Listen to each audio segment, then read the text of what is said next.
My name is Erin, and I'm going to show you how you can grow, harvest, and cook with amaranth seeds. It's really easy, and it does take a little bit of time, but I've found it to be super fun and really cool to see something as ancient as this grain through its whole cycle of being planted to being used in a recipe. So I hope you enjoy this video. This is giant orange amaranth. You can tell when the seeds are ready by kind of rubbing, and they'll come out. This is another variety of amaranth. It's called Hopi Red Dye.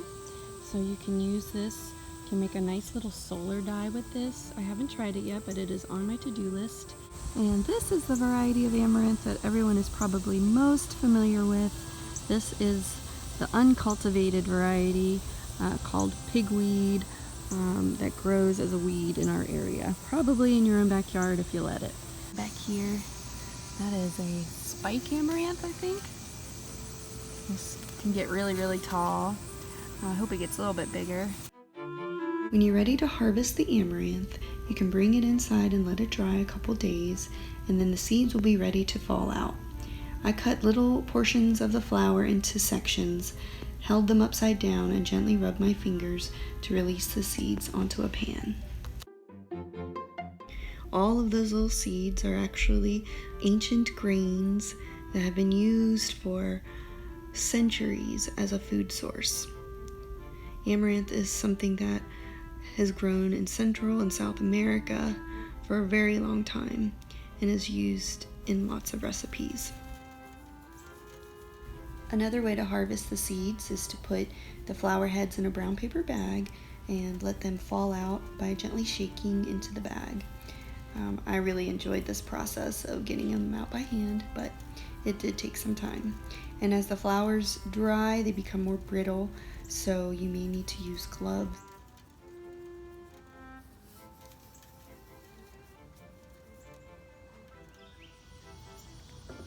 The final step in processing the seeds is by separating the chaff from the seed itself. The chaff is part of the protective seed coat, and it is dry and can be easily blown away with a gentle breath or a winnowing wind. I was able to collect a full cup of amaranth seeds from the 2 flower heads that I harvested.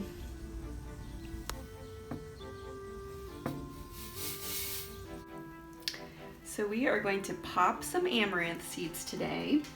These are the seeds that I collected from the plants growing in my backyard. I hulled them, and now I'm going to pop them for this recipe that we're going to use. You want to do this in a very hot pot. So this has been heating up on the burner for about 3 to 4 minutes on like medium-high heat.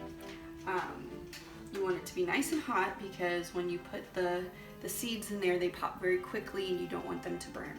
And you only want to do about a tablespoon or so at a time, okay? So I think our pan is ready. It's been heating up. I'm going to add this in and then we're going to watch it pop. Typically, it works best when you put the lid on it, but I do want you to see what it looks like because it's pretty cool. Okay, so come on in and check this out.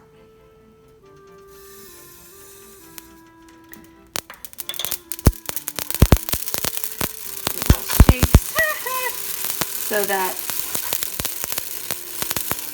doesn't burn, and it all happens very, very quickly. You can tell it's done when it slows down. All right, I'm gonna add this to our bowl of popped amaranth. Let's do that one more time. This time I might keep the lid on a little bit just because it is popping out of control.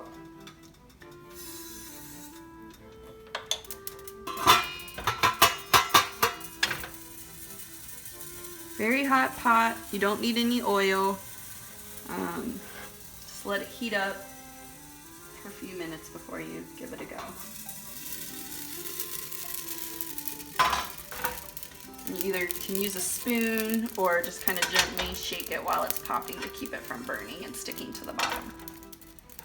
It smells like popcorn. All right. Now we have a bunch of popped amaranth. This is a simple recipe for alegría, the Spanish word for joy and happiness. Popped amaranth and honey. What could be sweeter than that? With a cup of popped amaranth and about half a cup of warmed honey, mix it into a shallow pan. You can add chopped nuts, dried fruit, whatever you would like to this very simple recipe. And just kind of press it into a pan and let it cool in the refrigerator for about 30 minutes. Amaranth was an important part of the diet of indigenous peoples in Central and South America.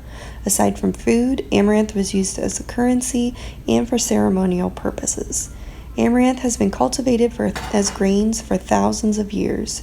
It's gluten-free and a complete protein containing all 9 essential amino acids, one of the only plant-based sources for complete proteins. Your body uses proteins to build and repair tissues. Chill in the refrigerator and then serve by cutting into bars or rolling into little balls.